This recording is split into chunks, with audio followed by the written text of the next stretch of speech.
Aránzazu Sainz Díaz es original de Bilbao, aunque a ella le gusta que le llamen Arantxa.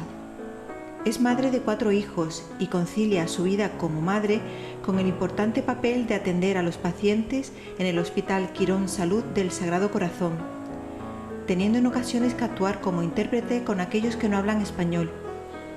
Su pasión por la naturaleza le lleva a hacer senderos con frecuencia, buscando momentos de calma y sosiego.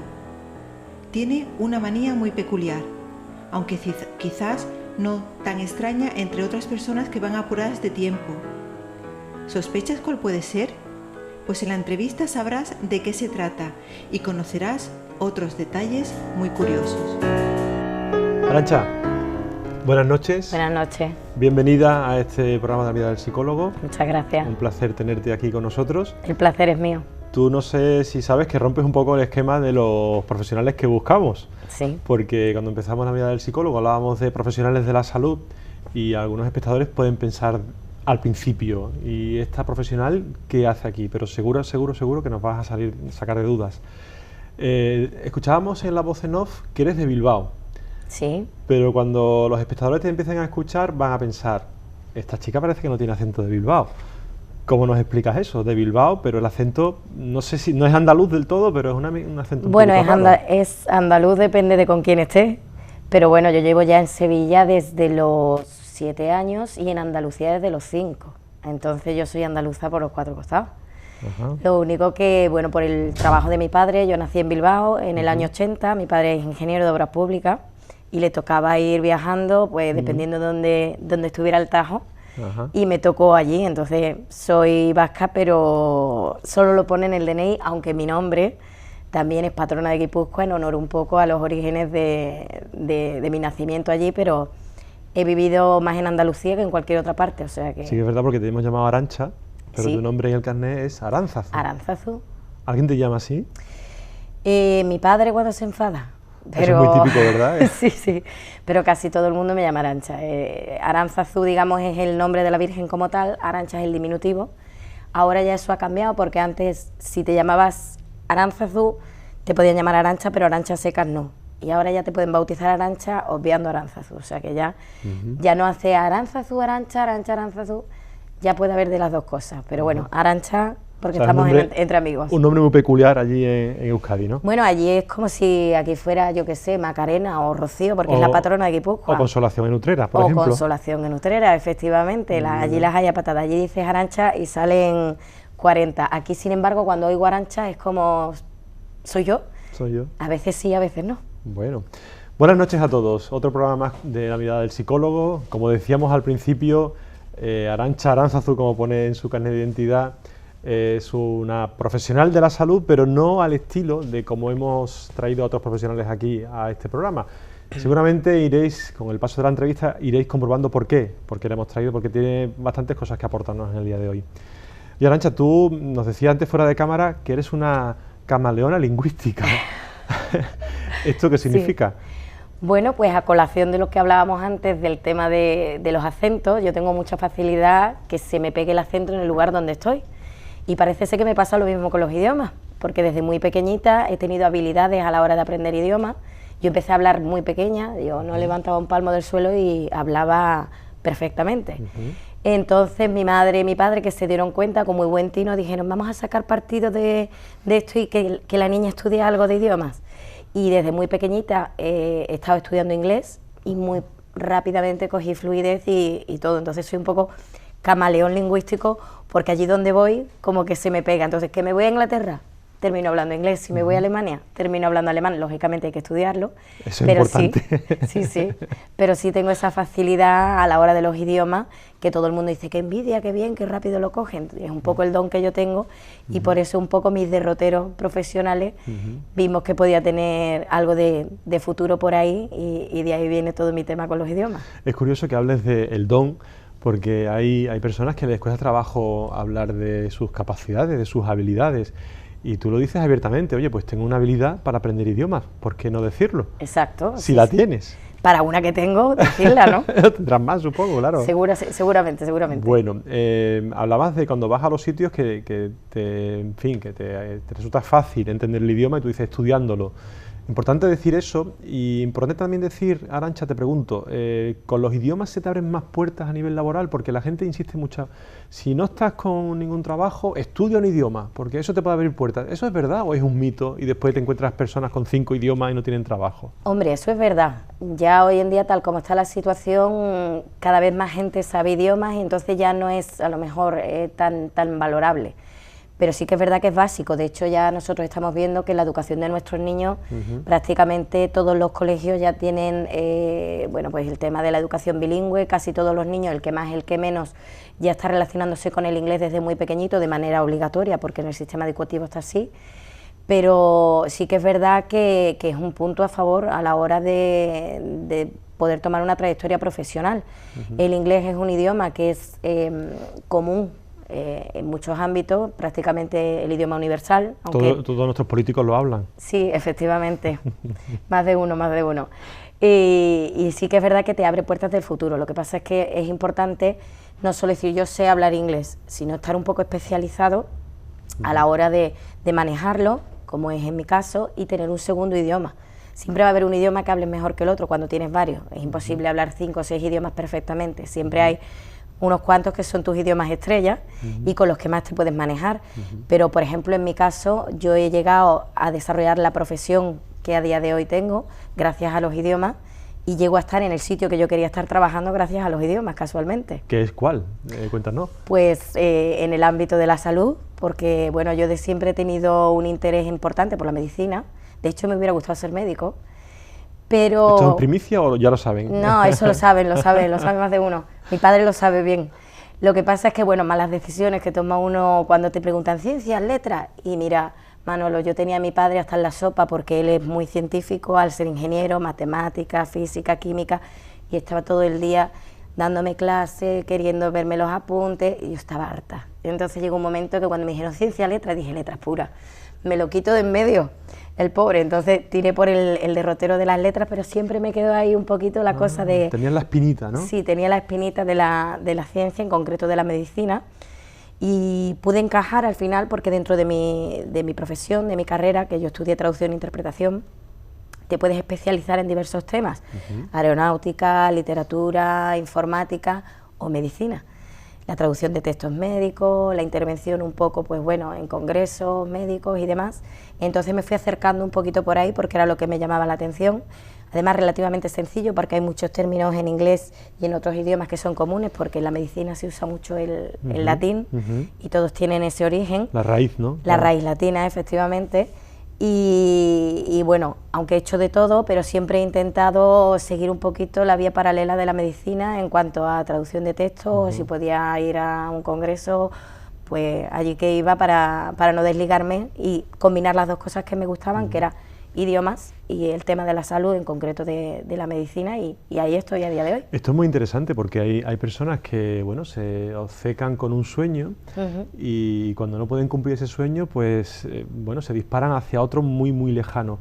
Sin embargo, tú piensas, bueno, no pude ser médica por los motivos que Todavía podría, por supuesto, te da margen de sobra, pero dice Arantxa, bueno, si no puedo ser médica, voy a ir por otro camino y me voy a acercar al mundo de la medicina, que también es importante, por eso decíamos al principio de esta entrevista, tu papel tan esencial en el mundo de la atención a los pacientes, porque has llegado a hacer incluso traducciones en un quirófano. Exacto, sí. Esa experiencia, ¿cómo es, Arantxa? Porque yo me imagino, yo no he estado nunca en un quirófano, ni como profesional, por supuesto, ni como paciente, afortunadamente. Bueno, mira. Pero yo me imagino en un quirófano, hombre, si estoy anestesiado, bien, pero si no, ¿esto cómo es? ¿Tú vas traduciendo al paciente, se lo dices al médico? Sí, bueno, en concreto el caso que comentamos, al estar yo de responsable de todo lo que es el área paciente internacional en el hospital en el que trabajo, pues bueno, se nos da el caso de que llegan pacientes extranjeros que no hablan el idioma, y no todos los médicos, aunque parezca raro, hablan idiomas. Depende del médico, pues los hay que sí, que hablan muchos, y hay otros que se quedaron en el francés del colegio, son grandísimos profesionales de la salud, pero no son capaces a lo mejor de comunicarse como procede, ¿no? Con el paciente, y más en un acto quirúrgico. No son todos Juan Manuel Pollato. Exacto. Amigo tuyo también, que habla varios idiomas. Varios idiomas, efectivamente. Tenemos algunos, pero pocos. Entonces, el caso concreto de este paciente, pues era un paciente que además era médico. había venido desde su país de origen a intervenirse de una operación un tanto novedosa. Él era traumatólogo y se intervenía con un traumatólogo también. Y el paciente, pues bueno, aunque este tipo de intervención se podía hacer de esta manera, es decir, con epidural, el paciente está consciente completamente, pero tenía verdadero interés por seguir a través de la pantalla, porque era, bueno, vía artroscópica y demás, seguir la evolución de la operación y que el médico le fuera explicando. Fue un poco peculiar. Entonces el médico me llamó y me dijo, vístete de verde y vas aquí y le vas explicando, porque yo demasiado tengo con operarlo y no dejarlo cojo, como para además tener que explicarle. Y también, hombre, a efectos del personal de quirófano que había, tampoco había personas que pudieran en un momento dado pues estar encargándose de eso, aunque a lo mejor hablasen idiomas, pero cada uno tiene que estar en su sitio, ¿no? Y entonces me tocó a mí ir explicándole paso a paso al paciente, que estaba allí de cuerpo presente, lo que le iban haciendo, porque él además tenía sus preguntas técnicas al ser los dos traumatólogos, y tenía muchísimo interés en seguir su operación en directo y le dimos el gusto. Y bueno, yo que no soy aprensiva en absoluto, me ha encantado siempre la sangre, los quirófanos, los puntos y todo eso, pues nada, de verde y para adentro. Y luego ha habido ocasiones también con otros pacientes pues en situación similar, a lo mejor al inicio de la intervención, pues las indicaciones que tiene que dar el personal de quirófano, bien a la hora de colocarse, o mira, te vamos a hacer tal, te vamos a coger una vía, o el anestesista, porque antes de empezar la intervención normalmente te hablan, ¿no?, cuando eres paciente. Y entonces ha habido muchas veces que he tenido que intervenir yo para explicarle al paciente, tranquilizarlo también, saber lo que va a ocurrir, y ya de paso, como me gusta, pues me quedo a mirar. Ah, vaya, casi estás preparándote para cuando vayas a estudiar medicina. Sí, yo creo que ya voy por tercero o Tendrías cuarto. Me pueden convalidar. Adelantadas ya. Exacto. Oye, hablas de idiomas y hablas de que hay médicos que no tienen desarrollado un segundo idioma, no lo tienen estudiado, pero ¿tú crees que desde tu experiencia en atención a los pacientes y demás, a veces ocurre que hay médicos que no se entienden con el paciente incluso hablando el mismo idioma? Exacto. Eso pasa mucho. Porque ahora, por ejemplo, que estoy más enfocada a lo que es la atención al paciente en general, no solo internacional, sino también el paciente día a día, el nacional, ¿no?, como llamarlo de alguna manera, pasa muchas veces que los médicos, pues bueno, explican muy técnicamente las situaciones. Entiendo que muchos de ellos pues van con prisa y es un poco como que sacan el vademecum y oye, tienes esto, tal, tal, tal, y no todo el mundo sabe exactamente de qué le están hablando, se quedan con dudas. Y como tenemos, por lo menos en el ámbito nuestro privado, tal demanda de pacientes, que yo creo que también en la pública, porque cada vez va la cosa más en aumento, hay más conciencia de la salud, la gente va más al médico, ya no tienen tanto miedo, hay gente que también va por afición. Por afición. Por afición también los hay. Entonces, quizá a veces el médico comete el error de que no dedica el tiempo suficiente, porque es comprensible, tienen el tiempo de consultas y no todos son conscientes de este tema. Y el paciente se queda con muchas dudas. Y de hecho hay pacientes que vienen y dicen, es que no tengo ni idea de lo que me ha dicho el médico, tú lo puedes llamar. Que es una de las cosas que nosotros hacemos en atención al paciente, somos un poco el nexo entre el paciente y todo el ámbito hospitalario, ya bien sea en consultas o ya en ámbito de hospitalización, ¿no? Todo el tema administrativo, las dudas que surgen, somos un poco la antigua secretaria del médico, ¿no? Cuando te llaman por teléfono, es que el doctor me dijo que me tomara una aspirina y no recuerdo si era una cada 8 horas, y se lo preguntaba, ahora le llamo y se lo explico. Pues eso es un poco lo que hacemos nosotros también allí, ser un poco el nexo, porque sí que es verdad que a veces las prisas, el día a día del trabajo, nuestros médicos, muchos están saturados, un volumen de pacientes importante, se olvidan un poco de que hablan con personas que no tienen ni idea lo que es el esternocleidomastoideo. Por ejemplo, que es una palabra muy buena para el ahorcado. Por ejemplo, pero hay gente que lo desconoce completamente, o que muchos dan por hecho que el paciente ya sabe cómo funciona un tratamiento y luego quedan dudas en el aire, y eso genera luego, pues lógicamente, una falta de comunicación entre médico-paciente.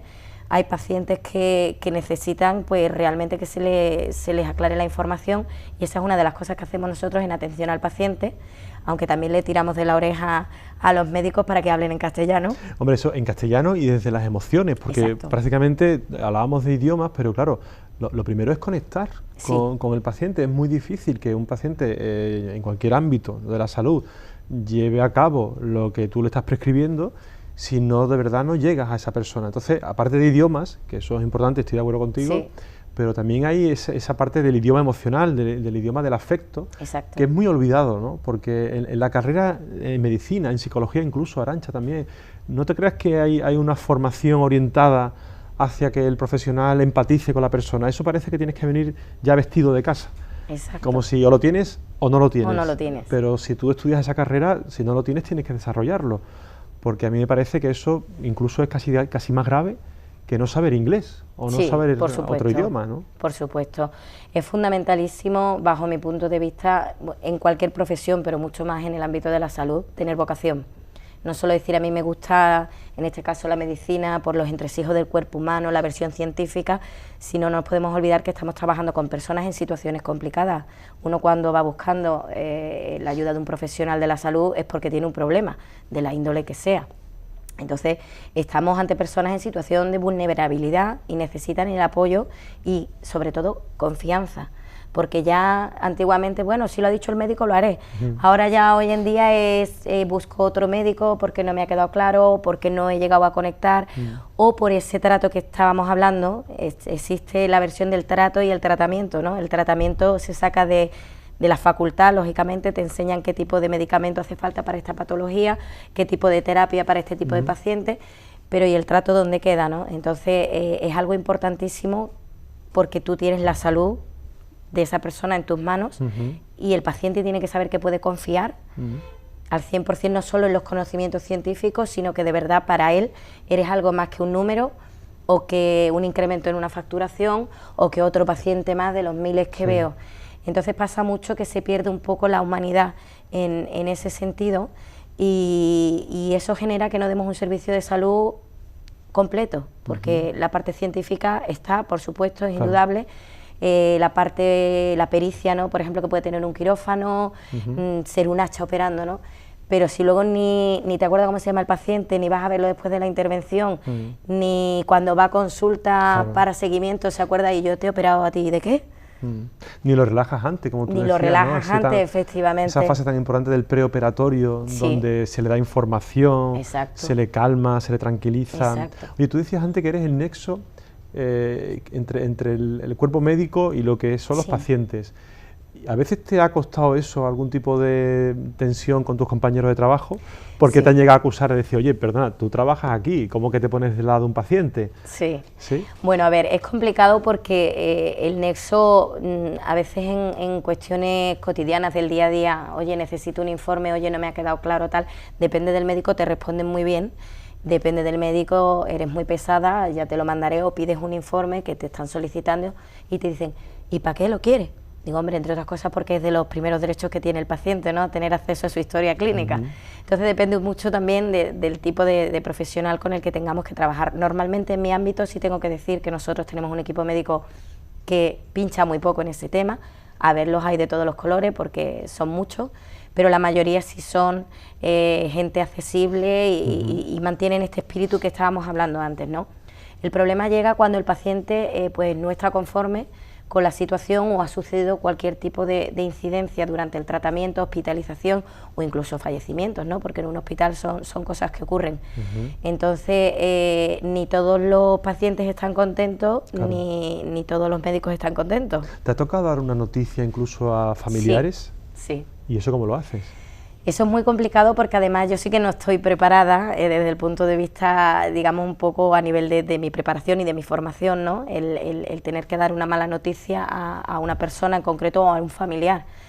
Se supone que el médico sí está acostumbrado al tema un poco pues de trabajar al día a día con malas noticias, con malos pronósticos, con la muerte como tal, pero los que realmente no somos sanitarios, yo la primera vez que me encontré con una situación de esta es muy difícil saber decirlo, saber mantener la calma y que no te vengas tú abajo al lado de la persona.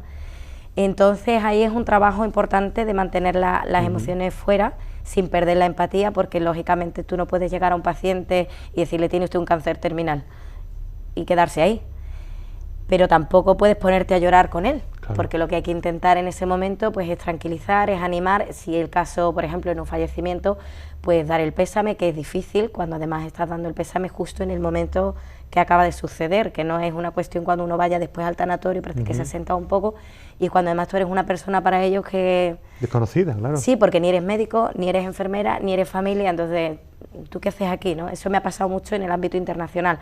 En el ámbito del paciente del día a día no, porque ya es el personal médico quien se encarga de dar las malas noticias.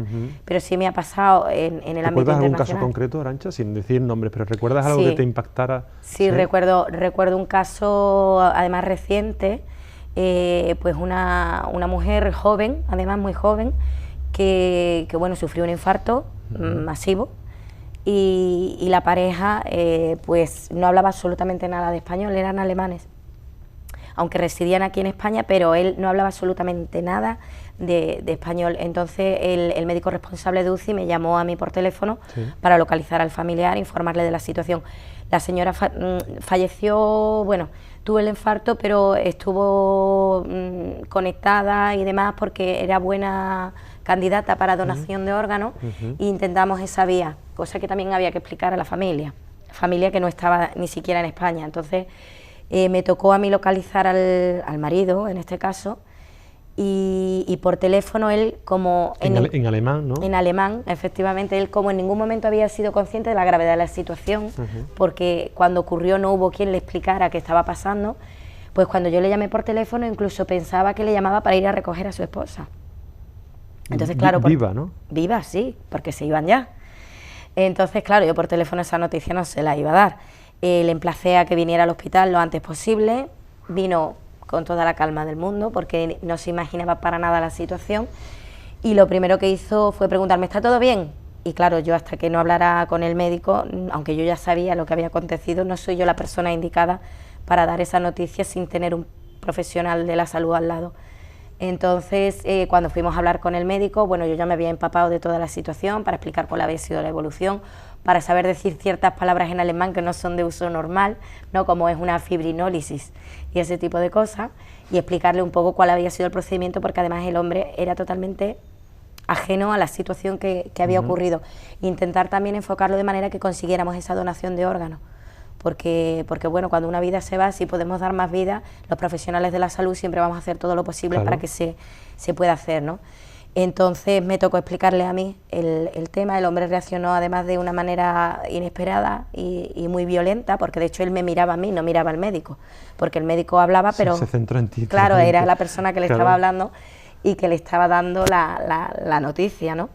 Entonces fue una situación muy complicada, fue muy tensa, porque el paciente, el marido de la paciente se puso violento porque su reacción al no esperárselo, y al verse además, lo que es importante, tan desamparado en un país que no es el tuyo, donde no hablas el idioma, donde no conoces ni siquiera el aspecto físico en el que estás, la ciudad, el hospital. Este hombre no sabía cómo venir del hotel al hospital, en fin, cosas que son... Claro, y con el shock de encontrarse ahí una noticia que no esperaba. Efectivamente. Una vez que se hubo calmado, intentamos explicarle el tema de la donación de órganos, enfocárselo, pero bueno, finalmente no fue posible porque, bueno, temas familiares no se llegó a un acuerdo. ¿Y eso no te lo llevas a casa, Arantxa? Porque yo a todos los profesionales de la salud que pasan por aquí le preguntamos, tú sabes que ahora vamos a empezar a hablar también de tus hijos, que eres una record woman en cuanto al número de hijos, que está en 1,32, tengo que ya anotado, y tú tienes 4, o sea que ahí has superado mucho. Yo sí, ahí sí. Pero eso te lo llevas a casa después, estas experiencias tan intensas, tan profundas,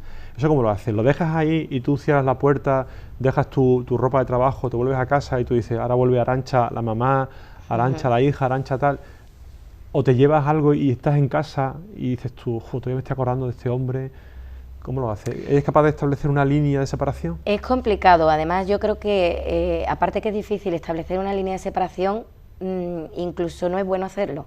Porque a pesar de que son situaciones muy complicadas y la muerte de una persona o la mala evolución de una persona, aunque te sea ajena, pero con la que estás en ese momento relacionándote, ¿no?, por el ámbito del trabajo, es dura, siempre se saca una enseñanza positiva.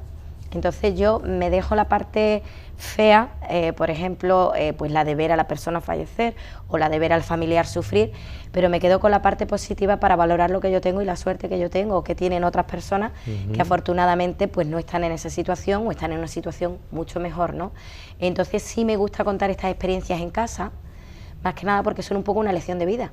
Pero eso no es lo de mal de mucho consuelo de tonto, que dice mucha gente, bueno, pero cada uno tiene sus problemas y todos son importantes. Sí, pero siempre queda el pozo, ¿no? Efectivamente, cualquier problema que una persona está sufriendo, luego la evaluación de la gravedad, ¿quién la hace, no? Pero cuando estamos hablando de situaciones tan extremas o situaciones duras, como puede ser incluso pues el fallecimiento de un bebé, que también lo he vivido siendo madre y estando yo embarazada además, o sea, que ese tipo de cosas... ¿Quién da más? Ese tipo de cosas se ven el día a día en un hospital cuando además no estás preparado, como decíamos antes, porque entiendo que la enfermera y el médico sí saben a lo mejor separarlo un poco, o es una cosa de su día a día. Por suerte, pues bueno, es una cosa que interfiere en mi trabajo, pero son las menos veces, gracias a Dios. Entonces, ahí es cuando tú te miras y dices tú, ¿y yo de qué me quejo? ¿No? Y sí me gusta llevármelo a casa en ese sentido. Para comparar, ¿no? Efectivamente, para comparar, para compensar y para transmitirlo. Yo a mis hijos, por ejemplo, si les cuento ese tipo de experiencias, como se le puede contar a un niño de 5 o 6 años, ¿no? Porque ellos me preguntan, y muchas veces me preguntan, oye mamá, ¿hoy se ha muerto alguien? Que están un poco ahora en la edad en la que, bueno, mi hija Alba no hace más que repetir todo el día, nos vamos a morir todos, porque está en la fase en la que ya se le ha explicado. ¿Pero lo pregunta o lo afirma? No, lo afirma, tú te vas a morir, yo también, o sea, está ahora en esa época y no sé quién se ha muerto, está un poquito, son etapas, ¿no? Y claro. Está un poquito ahora que esta mañana se lo he dicho yo, digo, hija, eres muy siniestra. Dice, no, yo voy a ser un angelito y este tipo de cosas, porque bueno, lo enfoca de esa manera, pero yo no se lo oculto. Y si me preguntan, ¿hoy se ha muerto alguien? Se lo cuento. ¿Y cómo se lleva? Porque son 4 hijos, Arantxa. Sí. Habrá mujeres que estarán viéndote y estarán pensando, esta mujer... la palabra famosa de conciliar. Sí. ¿Cómo hace esta mujer para trabajar tantas horas en Quiro Salud, en Salud Corazón, y llega a casa, se encarga de los niños? ¿Cuál es el secreto? Pues la verdad es que no lo sé, porque yo misma llego muchas veces al final del día y no sé ni cómo lo he hecho. Pero sí tengo que decir que, hombre, el apoyo familiar es fundamental. Yo, gracias a Dios, cuento con mi madre, que es una superabuela, como la llaman, está volcada al 100% en el cuidado de sus nietos. ¿Estaba de alta tu madre o...? No, la verdad es que no, pero deberían pagarle un sueldo, ¿eh? No sé dónde he leído una noticia recientemente, un país como de los evolucionados, ¿no? Suecia o Noruega o uno de estos a los que yo creo que me voy a terminar yendo a vivir. De los que antes eran vikingos, sí, ¿no? Sí, exacto, que le dan un sueldo a las abuelas que se encargan de sus nietos de lunes a viernes. Uf. Debe ser que allí sobra. Bueno, yo creo que nosotros tenemos que avanzar mucho en este país para que eso llegue, pero se lo merecen, la verdad. Entonces, bueno, yo tengo la fortuna de que tengo el soporte familiar de mis padres, porque, bueno, mi padre ya está jubilado y también está ejerciendo de abuelo, y me ayudan mucho en ese tema, ¿no? A la hora de organizar horarios, de organizar salidas, recogidas. Hay veces que mi trabajo es impredecible y tengo que quedarme más tiempo de la cuenta, pues porque claro. surge una situación inesperada, ¿no? Claro. de urgencia o de emergencia, o porque yo tengo a un paciente en el que estoy solucionando un problema y no me puedo levantar y decir, es que es mi hora. Entonces, siempre están ahí, afortunadamente, y sin ellos, pues la verdad es que sería imposible que yo desarrollara la labor profesional que a día de hoy desarrollo. No obstante, sí es cierto que a raíz del nacimiento de mi hijo, el pequeñito, Miguel, el único varón de casa, Miguel, pues he reducido la jornada porque también quiero yo disfrutar de mi último hijo, porque ya es el último. ¿Ya se acabó? Ya se acabó, ya tengo al niño, ya no tengo excusa para seguir teniendo niños. Y disfrutarlo un poco también, ¿no? Su crecimiento y también, hombre, no cargar tanto a mis padres porque quiero seguir conservándolos. Entonces, ahora compagino mucho mejor porque, bueno, he podido reducir un poco el horario de trabajo y es más fácil llevarlo así. Igualmente, como todas las madres, no soy yo la única, ya tenga un hijo, tenga 5, la lengua afuera, corriendo todo el día, y somos las reinas del claxon en los atascos y de los nervios por la mañana. Dices, como todas las madres, 1, 5, 3, 8, ¿y las mujeres que no son madres son menos mujeres? Para nada, en absoluto. ¿Y aquello del instinto materno? Hombre, el instinto materno es una cosa que es muy personal, eso es una decisión... Lo digo porque no pueden, no porque no quieran. Bueno, porque no pueden. Bueno, hoy en día, gracias a Dios, es difícil, cada vez hay más medios, ¿no?, para conseguir ser madre, sino de una manera o de otra. Afortunadamente, en el ámbito científico se está avanzando mucho y se logra el que una pareja que no pueda de manera natural tener hijos, tenerlos. De manera natural me refiero, pues bueno, con las técnicas de reproducción asistida y demás, sino siempre existe la opción de la adopción, que también se puede ser madre de esa manera.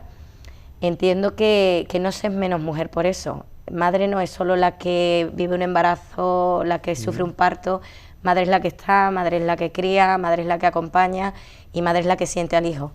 Entonces, bueno, no se es menos mujer para nada, en absoluto, eso es además sí, categórico. Tú sabes que hay muchas mujeres que, bueno, tampoco pueden, porque la adopción también significa dinero. Efectivamente. Y son trámites muy largos, y hay muchas condiciones, en fin, hay un estudio psicosocial a ver si estás apto o no estás apto. Y hay parejas o hay mujeres que definitivamente no pueden desarrollar ese tema y después empiezan a generar esas dudas de si soy una mujer de segunda categoría porque no soy madre. Y yo estoy contigo, yo creo que hay mujeres para todo, ¿no? En el sentido de que hay muchas funciones en esta vida que desarrollar y necesariamente no tiene que ser la de madre la que tengas que hacer por fuerza, no está escrito en ningún sitio, al menos yo no lo encuentro en ningún lado. Parece que es un poco como obligado, ¿no? Eres mujer y tienes que ser madre y para nada, se puede ser, yo no soy más mujer por ser madre, yo soy mujer porque soy mujer y por todos muchos ámbitos también, a nivel profesional, a nivel de familia, a nivel de relacionarme con mis amigos, hay muchas cosas que me hacen sentir mujer y no solo el hecho de ser madre, al revés, los niños no te dan tiempo ni a peinarte. Pues mira, eso te iba a decir, porque tú para mantener la media de 1,32 hijos por mujer en España, pues con 4 hijos tú has conseguido que se siga manteniendo, porque hay mujeres que no lo pueden tener y ya con tus 4 hijos lo mantienes, pero hablando de conciliar, hablando de hacer cosas, nos decías en la ficha que te mandamos que tú tienes una manía, y era barrer a las 12 de la noche, y yo me preguntaba, cuando leí eso, Arantxa, yo dije, ¿esta mujer lo hace por una cuestión logística, porque no le queda tiempo para hacer ese tipo de tareas, porque es rematadamente pulcra y necesita todo súper limpio, o es que se quiere convertir en Cenicienta? Y a las 12 de la noche es cuando dice, a ver si la carroza... Si saco la escoba, a ver si viene la carroza y aparece el príncipe, ¿no? Exactamente, el Cenicienta, pero a la inversa. No, realmente se mezcla un poco la cuestión logística, porque tú me puedes ver poniendo lavadoras a horas intempestivas, porque de repente me acuerdo que el uniforme que se tiene que poner mañana a la niña está sucio. Por la noche la luz es más cara, ¿eh? Sí, lo sé, o sea, doy cuenta de ello, ¿no? Doy cuenta de ello. Entonces, un poco por tema logístico, pero también soy un poquito maniática. Entonces, ya cuando parece que he terminado todas mis labores del día, ese momento de sentarse en el sofá, Manolo, y hacer así, ver una pelusa debajo de la... No puedo. No me limito a coger la pelusa, ya que estoy, saco la escoba. Y ya tengo barrido lo de mañana. Lo que pasa es que mañana vuelvo a barrer, ¿no? Y hay mucha gente que me dice, pero si ya has barrido, estás barriendo sobre barrido. O sea, es tu momento dulce, entiendo, ¿no? Es como el que va a comprar y se relaja, tú te relajas. Y barrer precisamente no es una cosa que me entusiasme, ¿no? Pero un poco el ver la casa... La consecuencia de barrer sí, ¿no? Sí, el ver la casa organizada, las cosas en su sitio, en su orden, eso sí soy un poco maniática, y más desde que soy mamá, porque eso es un niño en el suelo todo el día. Claro. En este caso Miguel ha empezado a andar hace poco, pero hasta ahora se arrastraba con el culo por todo el pasillo, que mi padre lo llamaba el paralímpico, porque iba también así, no ha gateado nunca, y claro, hay que tener una serie de medidas de seguridad y de higiene, aunque igualmente, Manolo, por mucho que barro, tengo que ponerle pantalones oscuros porque salen todos negros. Oye, digo yo, y con Miguel antes en el suelo también tienes que barrer a las 12, porque hacía también las veces de escoba, ¿no? Sí, he pensado, de hecho, más de una vez pensé ponerle unas gamuzas en... Claro, ya. Pero ahí se me escapó, yo seguía con escoba, de hecho Miguel sabe barrer. Yo veo lo de la escoba un poco vicio, ¿eh? Lo veo un poco como un poco psicólogo, bruja, te quizá. digo, sí, lo veo un poco como que estás ahí con la escoba, no sé. Lo que dice escoba, dice trapo, dice mopa, dice... Lo que sea, ¿no? O la mano para cogerlo con una servilleta o cualquier cosa. Lo de cogerlo con la servilleta es un poco cutre. Sí, ¿no? Ya que estoy, saco la artillería y el aspirador no, porque esas horas si se te me pones, quejan te pones de verdad, ¿no? Si me pongo, me pongo. Oye, Arantxa, este tema es muy divertido, pero yo te quiero sacar un tema bastante más delicado. Sí. Tú nos mandaste una foto. Digo siempre nos porque... Me gusta que todos los espectadores entiendan que este programa no es Manuel Salgado, este programa es un equipo detrás, hay muchísima gente, ¿no? Y nos mandaste una foto, a mí me llegó muchísimo, de hecho fue una foto que llegó un poco más tarde y me decía, oye, ¿puede incluirse esta foto? Por supuesto. Una foto de una gran amiga tuya, una amiga tuya que se nos fue, Carolina. Sí. Y yo te quería preguntar, vivir la pérdida de una amiga, viendo todo eso cada día en tu hospital, ¿Te ayuda? Es decir, ¿te ayuda cuando la pierdes y te ayuda en el proceso o va por otro lado? Tú dices, mira, esta es mi amiga, ahí no hay escudos, no hay barreras, esto llega al corazón. En este caso, la historia de Carolina, también te la traje, aparte por hacerle un homenaje a ella como amiga mía que es, aunque ya no esté, pero lo es, porque yo la sigo sintiendo conmigo y ahora te contaré por qué. Vale. Es porque es un poco un ejemplo de lo que yo hago en mi trabajo. Resulta que mi amiga Carolina era amiga mía de hace mucho tiempo, pero llevábamos mucho tiempo sin vernos. Y estando yo trabajando en Sagrado Corazón me la encuentro. Y hombre, Carolina, qué ilusión, qué alegría, con su padre, al cual yo conozco, marido, niños y demás. ¿Qué haces aquí? Y me dice, no, mira, es que tengo tal problema, me van a intervenir. Al principio era un bultito, parecía que tal, que no sé qué, que no sé cuánto. Entonces yo hice labor de atención al paciente porque lógicamente lo hago con todo el mundo, pero cuando entra un amigo mío por la puerta del hospital, digamos como que te vuelcas un poco más, ¿no? Para facilitar todo. Oye, pues una buena habitación, lo que haga falta me llamáis, ver buenas habitaciones damos a todo el mundo, ¿no? Pero un poquito el trato, quieras que no, se nota el cariño, claro, y se pone, ¿no? Incluso pues bajé varias veces al quirófano a verla, tranquilizar a la familia, cosas que me encantaría hacer con todos los pacientes, pero materialmente es imposible, ¿no? Claro. Entonces, bueno, la enfermedad de Carolina duró 4 años y yo estuve viviendo todo el proceso como amiga y como personal sanitario, ¿no? Entonces, cuando ya, bueno, sabíamos que no se podía hacer más porque ya la enfermedad había evolucionado, estamos hablando de un proceso oncológico, y la enfermedad había evolucionado ya de manera, pues bueno, que no había retorno y todo lo que eran soluciones pues paliativas y demás. Yo la verdad es que a pesar de estar manejando informes suyos, hablar con médicos y tal, como que no quería ser consciente por la fuerza que ella tenía, ¿no? Era un poco como que estábamos todos esperando el milagro de última hora, que bueno, los informes dicen, las analíticas dicen, las pruebas dicen, pero esta va a resurgir de repente y nos va a dar la sorpresa. Que contradijera los objetivos de los datos. Exacto, era un poco lo que esperábamos todos, lo que espera inconscientemente la familia cuando tiene una persona pasando por este procedimiento. Entonces, el final de Carolina, que era por eso que te decía la conexión que va un poco más allá de no sé, llamarlo lo espiritual, Carolina fallece el 13 de septiembre del 2015 y mi hijo nace el 16 de septiembre del 2015, 3 días después, en el mismo hospital y casualmente en la misma habitación. ¿Elegida? No. ¿Casual? Casual de donde venga. Entonces, claro, date cuenta que, bueno, mi hijo Miguel nació por cesárea programada, por problemas que había tenido yo en el embarazo anterior, con lo cual yo sabía el día que iba a nacer mi hijo. Y 3 días antes me entero de que Carolina pues se había marchado. Claro, para mí fue un choque emocional enfrentarme al próximo nacimiento de mi hijo y acabar de perder a una amiga que fue de las primeras que supo de mi embarazo, que yo iba a verla al hospital y ella siempre estaba ahí, ¿cómo va la barriguita? Y el niño, ay, vas a estar loca con el niño, porque ella es mamá de 2 niños y yo era nueva en lo del niño, ¿no? Entonces siguió muy de cerca mi embarazo porque yo la iba acompañando en su enfermedad. Y claro, fue un shock para mí 3 días antes de saber yo que iba a nacer mi hijo, saber que ella no estaba. Y en el mismo sitio y prácticamente a la misma hora, Manolo. Jolín. 3 días después.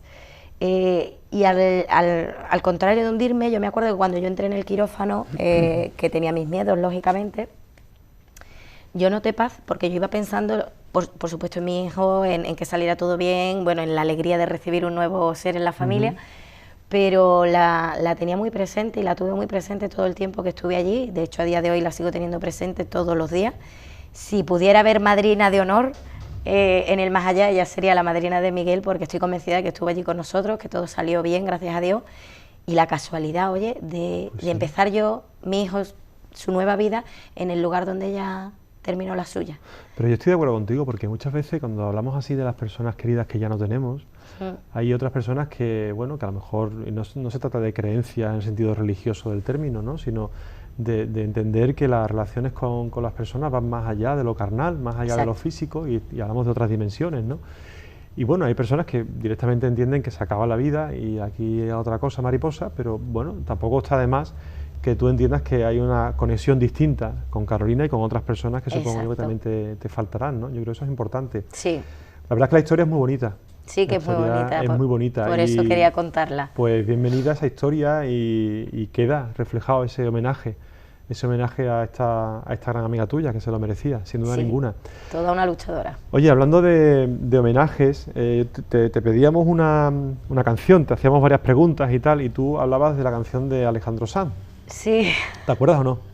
Sí, sí, me acuerdo. Bueno, cualquiera de Alejandro Sanz me va a servir. Ah, sí, cualquiera. Porque soy fanática. Eres fanática. Bueno, ya menos porque ya tengo una edad, ¿no? Ella fanática con mi edad ya no pega. Pero yo era de las que veía a Alejandro Sanz por la tele y saltaba encima de la mesa, anda que no me ha estado mi padre bronca, porque perdía los papeles completamente. Me sigue gustando mucho ya, pero un poco de... ¿Vas a los conciertos o no? Pues mira, al último que fui, ha venido a Sevilla varias veces y no he podido ir, porque tampoco me han llevado ni me han invitado, pero... y porque yo ya me siento mayor para meterme en esa vorágine allí a gritar y demás. Y también, hombre, aunque me gusta mucho, pero soy más del Alejandro del principio. Ahora está un poquito ya... Te entiendo. Ya se le ha ido un poco, como digo yo, la olla últimamente. ¿Sabes por qué te entiendo? Porque a mí me pasa igual con otro cantante. ¿Cuál? Miguel Bosé. A ver tú. Que me gustaba más el Miguel Bosé de hace unos años. El del principio, ahora ya ha ido mutando un poco, sí, ahora yo creo que evolucionando de otra sí. manera que ya no me engancha de esa forma, ¿no? Pero vale. Y nos decía una canción que era Lo ves. sí. Y yo estaba leyendo la letra, no me la sabía, evidentemente, si era Miguel Bosé seguro que sí, pero esta no me la sabía, y hay algo que habla del diablo. Dice, el diablo juega contigo al esconder. ¿Te pasa contigo? ¿Te pasa en tu vida? ¿A veces juega contigo al esconder el diablo, Arantxa? Sí, yo, vamos, creo que en mi vida, y creo que casi todo el mundo podría hacer esa afirmación, ¿no? Entendemos el diablo pues por el irse un poco hacia la oscuridad en vez de seguir luchando por salir a la luz cuando viene una dificultad, el no hacer las cosas bien, ¿no? Porque todos sabemos que cuando no hacemos las cosas bien, y a veces las hacemos intencionadamente mal, porque todos somos humanos, con ¿no? voluntariedad. Efectivamente. Entonces, sí, claro, el diablo como tal siempre está por ahí, digamos, ¿no? El angelito bueno, el angelito malo, y este juega al esconder porque además cuando mejor estás, oye, es cuando aparece y dices, te voy a dar un tironcito de orejas para que te venga un rato conmigo, que hace mucho tiempo que tú y yo no nos vamos de juerga por ahí, ¿no? Entonces, siempre está ahí y de ahí la importancia de intentar esforzarse en todos los ámbitos de la vida, no solo en el profesional, ¿no? Por no sucumbir a ese juego del escondite y hacer las cosas lo mejor que uno pueda. Oye, y si las hemos hecho mal, que es lícito, saber enmendarlo, saber pedir perdón y aprender para no repetir, ¿no? Para que no te pille en el escondite el diablillo. Estaba esperando esa frase, la de aprender, y yo te voy a hacer ahora un poco de diablo. A ver. Tenemos en el programa una pregunta, la pregunta con miga que le llamamos, y la pregunta en este caso va relacionada con las afirmaciones que algunos pacientes hacen, de es que cuando te pasa algo de verdad serio e importante, tú no puedes ir a un hospital privado, tú tienes que ir a lo público, que allí es donde están los buenos profesionales, donde tienen los buenos aparatajes, donde de verdad te van a tratar con ciertas garantías. Tú trabajas en Quirón Salud, en Sagrado Corazón. Sí. Esa frase, bueno, si te dijera si la compartes, lo mismo mañana te quedas sin trabajo. No la comparto, pero desde lo objetivo, cuéntanos, de verdad, desde lo objetivo. Esa Arantxa, frase en realidad, Manolo, ¿en qué se basa esa frase? Pero es un concepto erróneo que tiene el paciente, basado un poco por la evolución histórica de los hospitales privados, ¿no? En el caso concreto de Sagrado Corazón, pues es de los hospitales privados en Sevilla, de los primeros, los pioneros, el más antiguo y que todo el mundo conoce, ¿no? Es un poco como parte de Sevilla, ¿no? De la idiosincrasia sevillana que dicen. Pues después de la Giralda, ¿no? Sí, básicamente, ¿no? Yo creo que incluso si te pasan con el Sevibús hay que pasar por delante del Sagrado Corazón, ¿no? Porque es un poco parte del día a día de la ciudad. Entonces sí que es verdad que los hospitales privados han ido evolucionando cada vez más. Al inicio, pues bueno, en este caso Sagrado Corazón era un negocio familiar, ¿no? de unos cuantos profesionales de la salud, de unos cuantos médicos, fundadores, y era un poco como que era para ir a tener bebés, sanatorio, paritorio... Poco más, ¿no? Afortunadamente, con el tiempo, igual que en todo se evoluciona, la sanidad privada ha crecido muchísimo. No solo a efectos de número, que hay más hospitales privados, o en el caso, por ejemplo, del grupo Quirón Salud, que cada vez vamos siendo más grandes, nos vamos fusionando. Hemos recientemente fusionado con Alemania, con Fresenius, que es una potencia importante en la sanidad privada a nivel europeo, sino que hemos ido adquiriendo calidad, en el sentido de que al final los mismos médicos que dices tú que están en la pública es que están con nosotros también en la privada. Y además con la suerte de que tienen a lo mejor en algunos casos mejores medios, ¿no? Por una simple cuestión económica. Nosotros, por ser punteros, por un poco no tener competencia, porque es un mercado, al fin y al cabo, por desgracia, la sanidad privada, y es muy difícil separarlo, pero no deja de ser un negocio, pues nos compramos la última tecnología antes que nadie, que efectivamente también la hay en la pública, ¿no? Pero en la privada la tienes un poco como más a la mano, porque el volumen es menor, los tiempos de espera trabajamos porque sean menores para diferenciarnos un poco del sistema público, porque efectivamente en el sistema privado nos nutrimos de un flujo económico que viene dado en la mayor parte por los seguros de salud privados. Claro. También hay paciente privado, pero la mayoría pues son las compañías aseguradoras, y la pública pues depende del Estado y bueno, también de todos nosotros, ¿no? De nuestras cotizaciones a la seguridad social, pero es más difícil quizá el despegue. Entonces sí que es verdad que puedes encontrar hoy en día en muchos casos, no en todos, cierto es, lo mismo en un hospital privado que en uno público. Nosotros en concreto, sabes que geográficamente estamos enfrente del Virgen del Rocío, y hay mucha gente que se cruza del Virgen del Rocío pues porque simplemente consigue a lo mejor una consulta o una prueba con mayor celeridad, ¿no? Sí. Y para una cosa seria que dice tanta gente, y es que yo para una cosa seria me voy al Virgen del Rocío, está perfecto porque es un hospital fantástico, de los primeros, del mejor de Andalucía y punterísimo en España, o sea, eso no lo pone en duda nadie, pero nosotros también somos capaces y trabajamos por serlo. Y por hacerlo y por igualarnos por lo menos en tecnología, y además es que es verdad que muchos profesionales que están en un sitio se toman un café, y cruzan la acera y vienen a pasar consulta con nosotros. Lo que sí tengo claro, Arantxa, es que después de esta respuesta a mí me parece que no te despiden. Yo creo que no, espero que no. Lo que sí tenemos que ir despidiendo es esta entrevista, y yo no quiero acabar sin que tú nos comentes el triángulo de vida que siempre nos regala, digo yo que nos regala porque al final es muy íntimo, ¿no? Lo que cada uno entiende que es primordial en su vida. Tú en este caso hablabas de familia, hablabas de amigos y hablabas de trabajo. Y yo solo tengo una pregunta en este sentido, porque de trabajo me has hablado de los amigos. ¿Existe la familia perfecta? No. ¿No? Eso tan ideal de todos nos llevamos bien, padres, hijos, hermanos, titos, tal, los abuelos. No me lo tengo ni que pensar, porque además pienso que la familia perfecta, si existiera una familia perfecta, sería una familia irreal, ¿no? Como de anuncios de estas maravillosas familias americanas que anunciaban cereales todos por la mañana. Es irreal, ¿no? Que es perfecto, que no nos peleemos, que no discutamos, que...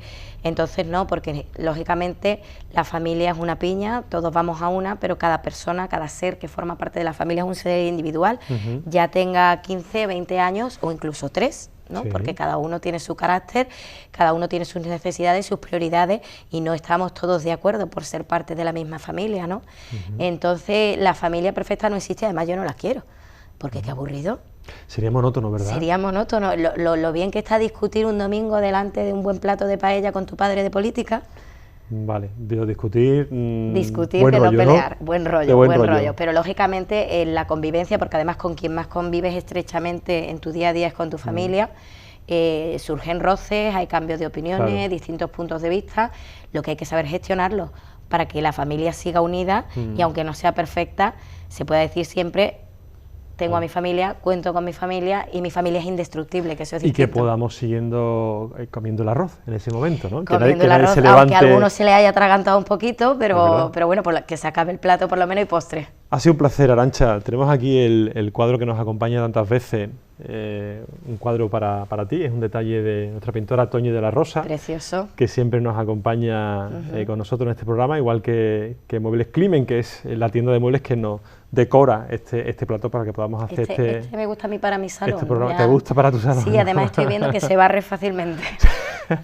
Para ti importantísimo, pero a las 12 de la noche en cualquier momento. A cualquier hora. Arantxa, un placer. Un placer tenerte aquí. Te da la mano normal, porque ahora estudias la mano de Donald Trump y no sé qué, a ver cómo das la mano. Yo te la doy como me sale del corazón. Como tiene que ser. Muchísimas gracias por venir. A ti, Manolo. Bueno, la habéis visto, decíamos al principio que era una profesional del mundo de la sanidad. Era un poco atípico porque no es médica, aunque le hubiese gustado ser médica, como habéis escuchado, pero es un profesional muy importante, no solamente para la atención internacional, en donde trabaja ella, en Hospital Quirón Salud, en Sagrado Corazón, también para pacientes nacionales, porque como ella describía, es el nexo, es lo que une al paciente con los médicos, con los profesionales sanitarios. Y me he quedado con algo que nos ha comentado, me parece muy interesante, y es que está bien hablar idiomas, pero el primero es el idioma del corazón, el primero es el idioma de las emociones, porque si las emociones da igual cuántos idiomas puedes hablar, al final no llegas al paciente, que es de lo que se trata. Así que desde aquí decir a todos los profesionales de la salud, a todos, entre los cuales yo también me incluyo, primero veamos al paciente como una persona, después ya vendrá lo demás. Lo dicho, como siempre, la vida es maravillosa, solo hace falta mirarla con las gafas correctas, así que nos vemos el próximo miércoles. Un saludo.